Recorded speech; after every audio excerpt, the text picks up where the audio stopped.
Hey everyone, welcome to what's going to be a series. It's not going to be a Skyrim Let's Play, there's plenty of those, but that is my character. Hello, that's me. What this is going to be is me just reading a few of my favourite books in Skyrim. We're laying over in Windhelm for a while. Everybody wants to have a chat, don't they, when they walk past in Skyrim? Or just Elder Scrolls in general, everybody has to say something when you go near them. So, this series, what I wanted to do was read some of my favourite books. So this will be the first in a few videos.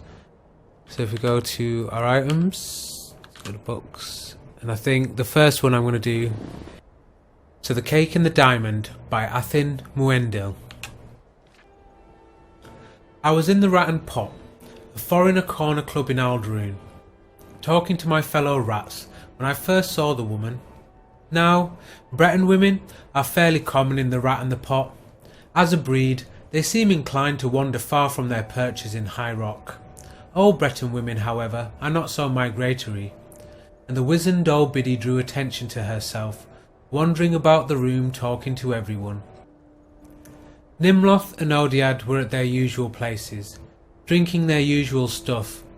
Odiad was showing off a prize he had picked up in some illicit manner, a colossal diamond, large as a baby's hand, and clear as spring water. I was admiring it when I heard the creaking of old bones behind me. "Good day to you, friends," said the old woman. "My name is Abel Chiridit, and I am in need of financial assistance to facilitate my transportation to Alredania." "You'll want to see the temple for charity," said Nimloth curtly. "I am not looking for charity," said Abel. "I'm looking to barter services." "Don't make me sick, old woman," laughed Odiad. "Did you say your name was Abel Chiridit?" I asked. "Are you related to Abel Chiridit, the High Rock alchemist?" "Closely related," she said with a cackle. "We are the same person. Perhaps I could prepare you a potion in exchange for gold. I noticed that you have in your possession a very fine diamond. The magical qualities of diamonds are boundless." "Sorry, old woman, I ain't giving it up for magic. It was trouble enough stealing this one," said Odiad. "I've got a fence who'll trade it for gold." "But your fence will demand a certain percentage, will he not? What if I could give you a potion of invisibility in exchange? In return for that diamond, you could have the means to steal many more. A very fair exchange of services, I would say." "It would be, but I have no gold to give you," said Odiad. "I'll take what remains of the diamond after I've made the potion," said Abel. "If you took it to the Mages Guild, you'd have to supply all the other ingredients and pay for it as well. But I learned my craft in the wild, where no potion makers existed to dissolve diamonds into dust. When you must do it all by hand, by simple skill, you are blessed with remnants those fool potion makers at the guilds simply swallow up." "That sounds all very nice," said Nimloth, "but how do we know your potion is going to work? If you make one potion, take the rest of Odiad's diamond and leave, we won't know until you've gone whether the potion works or not." "Ah, trust is so rare these days," sighed Abel. "I suppose I could make 2 potions for you, and there'd still be a little bit of the diamond left for me. Not a lot, but perhaps enough to get me to Alredania. Then you could try the first potion right here and now and see if you're satisfied or not." "But," I interjected, "you could make one potion that works and one that doesn't, and take more of the diamond. She could even give you a slow-acting poison, and by the time she got to Alredania, you'd be dead." "Bleeding Kinnereth, you Dunmer are suspicious. I will hardly have any diamond left, but I could make 2 potions of 2 doses each, so you can satisfy yourself that the potion works and has no negative effects. If you still don't trust me, come along with me to my table and witness my craft if you'd like." So it was decided that I would accompany Abel back to her table, where she had all her travelling bags full of herbs and minerals, to make certain that she was not making 2 different potions. It took nearly an hour of preparation, but she kindly allowed me to finish her half-filled flagon of wine while I watched her work. Splintering the diamond and powdering the pieces required the bulk of the time.